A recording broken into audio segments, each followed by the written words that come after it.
Bienvenue les amis, aujourd'hui on va parler du projet Bobber et du contrôle technique.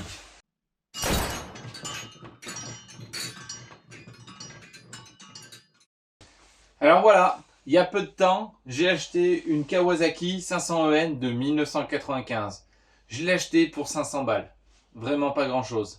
Mais je vous montrerai pourquoi pour 500 balles.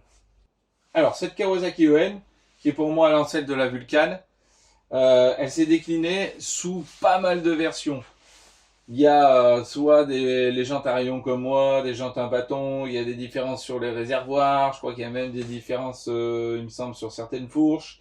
Enfin voilà, au fil des années, ils ont fait pas mal de petites variantes. Et même avant la 500, il me semble qu'elle est sortie en 450, à confirmer.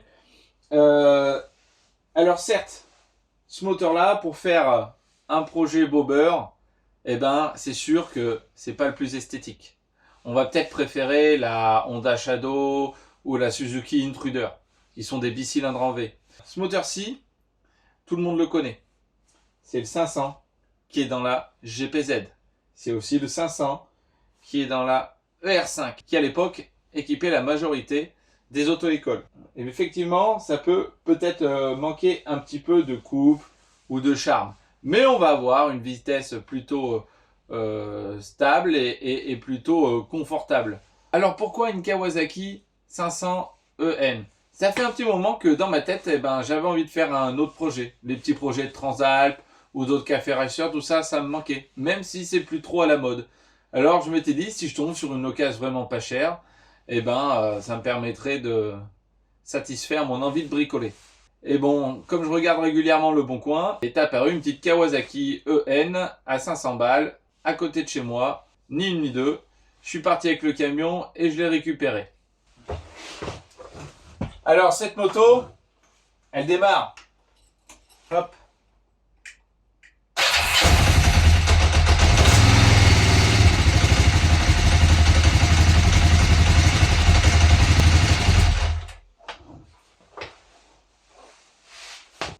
Elle démarre, elle roule. Mais maintenant, je vais vous montrer pourquoi je l'ai acheté 500 balles et quels sont les problèmes. Bon, allons la voir un peu plus près. Quand je prends juste l'avant, tu vois, avec cette inclinaison sur la fourche, etc., on est vraiment sur un custom. Et je trouve que avec le petit feu, le petit compteur bien placé, les voyants intégrés dans le tête de fourche, franchement, c'est vraiment super bien fait, super propre. Et ce réservoir-là, il est plutôt joli. Une petite forme de goutte, voilà, sympa. On va retrouver ces fameuses grosses selles que je trouve hideuses de l'époque, mais confortables. Alors, on va passer sur l'arrière. Franchement, la couleur, la finition sur les carénages, et même ce carénage-là, ce petit style avec le feu, cette petite courbe, bah, je trouve ça joli. Mais en fait, quand on assemble les deux, ça ressemble à rien. Soit ça tout seul ça va, ça tout seul ça va, les deux ensemble, ça va pas du tout. C'est un peu comme, je sais pas, tu vois, faire des pâtes avec des frites et des beignets de calamar au milieu, mélangés avec des knackis. Ça a aucun intérêt. Je suis dur avec cette moto. Mais on va faire en sorte que, esthétiquement, ça me plaise un petit peu mieux à moi. La seule modification que j'ai fait tout de suite, c'est les cale-pieds. Et pourquoi?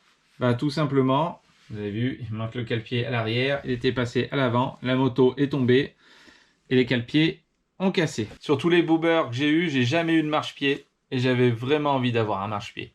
C'était mon kiff. Ça et posséder une BX. Et je suis très premier degré. Un jour, j'en aurai une. La moto a fait une glissade. Elle est tombée quasiment apparemment à l'arrêt.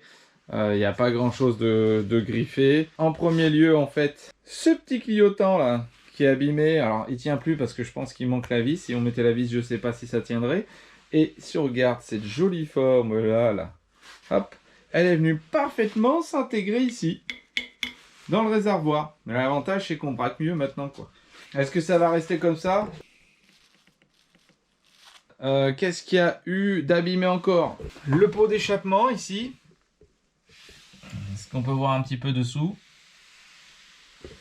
C'est pas très méchant non plus, tu vois. La moto, elle a rien, elle tire droit, aucun problème.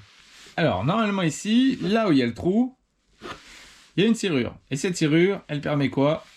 De déverrouiller la selle. Elle a enlevé en fait la serrure parce que le câble est grippé et que du coup elle pouvait pas ouvrir la selle. Donc maintenant elle tire simplement dessus pour déverrouiller la selle. Bon, c'est pas très grave puisqu'on va virer cette selle. Moche. Confortable? Moche. Mais il y a un truc que les gens ne savent pas ou ne regardent pas et que j'ai découvert et je comprends mieux son prix de 500 €. Et il y en a, ils te vendent ça effectivement 1000 balles. Là, ça m'aurait fait un peu plus mal. Pourquoi? Ici, on a une transmission par courroie. En soi, c'est bien, ça dure longtemps, pas d'entretien. C'est cool. Il y a écrit ici, pour prévenir d'un accident ou de la détérioration de la moto, la courroie doit être réglée en tenant compte du kilométrage. Voilà. Donc jusqu'à 30 000 à peu près. Hein? Kilomètres. On doit régler. Soit ça dure longtemps. À mon compteur, la moto a 48 000 km. Est-ce que la courroie est d'origine? Ouais. Elle est d'origine. Je regarde le prix d'une courroie sur le net. Vous savez combien ça coûte? Ça vaut 700 €. La courroie.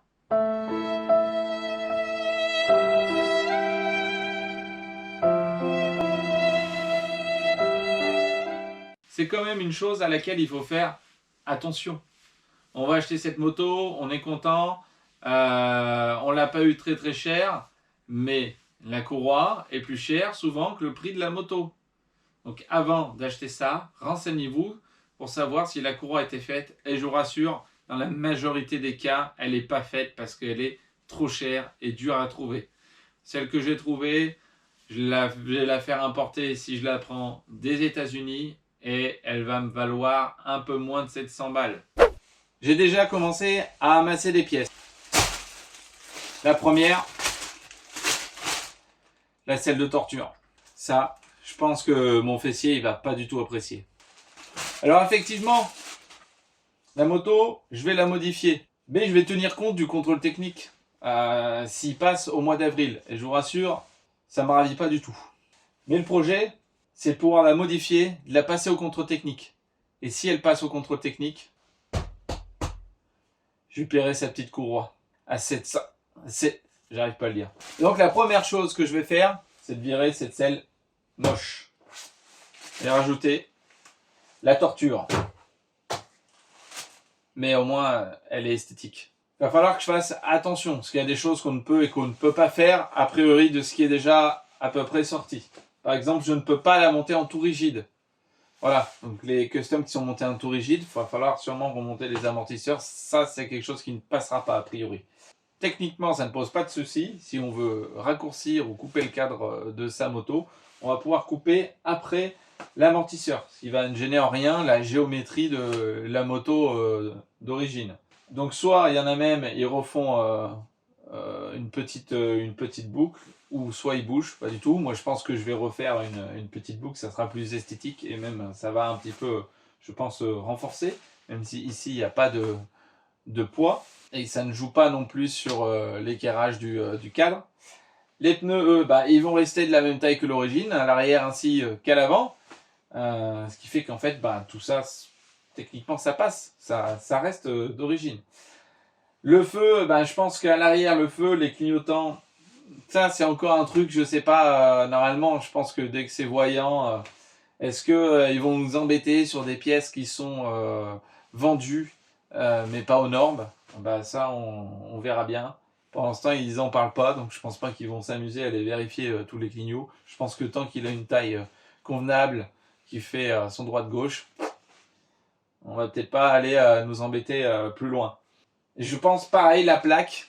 Ça, la plaque, à mon avis, il va falloir qu'elle reste derrière la roue. Donc je vais partir sur un garde-boue voilà, assez long, avec ma plaque derrière et mon éclairage de plaque. Ça, je pense que la plaque sur le côté, comme on peut trouver sur quelques customs, je ne sais pas si ça passera. J'ai des doutes, d'après ce qui se dit déjà. À l'avant, il y a un truc qui est bien déjà, c'est que j'adore cette fourche. Il y a déjà les voyants qui sont intégrés dedans. Et il faut savoir que si je veux changer mon compteur ou autre, ça il faudra obligatoirement avoir les voyants, comme le neutre, les feux, les clignots, etc. Et voilà, normalement ça ne pourra pas passer si tu as juste ton compteur avec les aiguilles et puis qu'il n'y a aucun voyant qui s'allume. Donc à l'avant je vais changer le guidon, peut-être changer le compteur et le passer sur, comme j'avais fait sur la Transap, sur un petit truc néo-rétro digital. Je vais changer peut-être le feu, ça dépend. Ou soit je vais adapter l'intérieur du feu pour le rendre un peu plus sympathique. Petite grille ou pas. Et puis on va virer ces clignotants. De toute façon, ils sont cassés. Sur la fourche, je vais sûrement la redescendre un petit peu. On vidangera tout. Et je vais monter des soufflets. Et puis je vais aussi lui faire une petite peinture sympathique. Hein, le réservoir il va pas rester comme ça, le garde-boue non plus, il faut que je le redresse. Ici on va essayer de garder les caches, on va tout repeindre. Donc j'hésite encore sur la couleur, soit un petit gris nardo grey un peu comme Audi, où j'arrive à trouver après une petite déco sur le réservoir, soit je pars sur un petit bleu comme on peut trouver sur les Golf 1 Miami. Dites-moi en commentaire ce que vous préférez entre ces deux couleurs. Et surtout, je vais lui coller aussi les fameux flancs blancs. Je pense que sur ces deux couleurs, ça lui ira plutôt bien. Voilà pour la plupart des modifs que je vais faire sur cette moto. Comment ça va se passer? Chaque semaine, je vais essayer de mettre un épisode. La semaine prochaine, on attaquera l'épisode du montage de la selle de torture sur la moto. Et puis après, on aura l'épisode 2. On va aller jusqu'au final, en croisant les doigts. Et je pense que malheureusement c'est trop tard, l'étape du contrôle technique. Voilà, ça sera mon dernier épisode, savoir si elle passe ou pas. Je vous remercie en tout cas parce qu'on est de plus en plus nombreux sur la chaîne. Ça me fait énormément plaisir. Donc si le projet vous plaît, n'hésitez pas à liker ou à partager.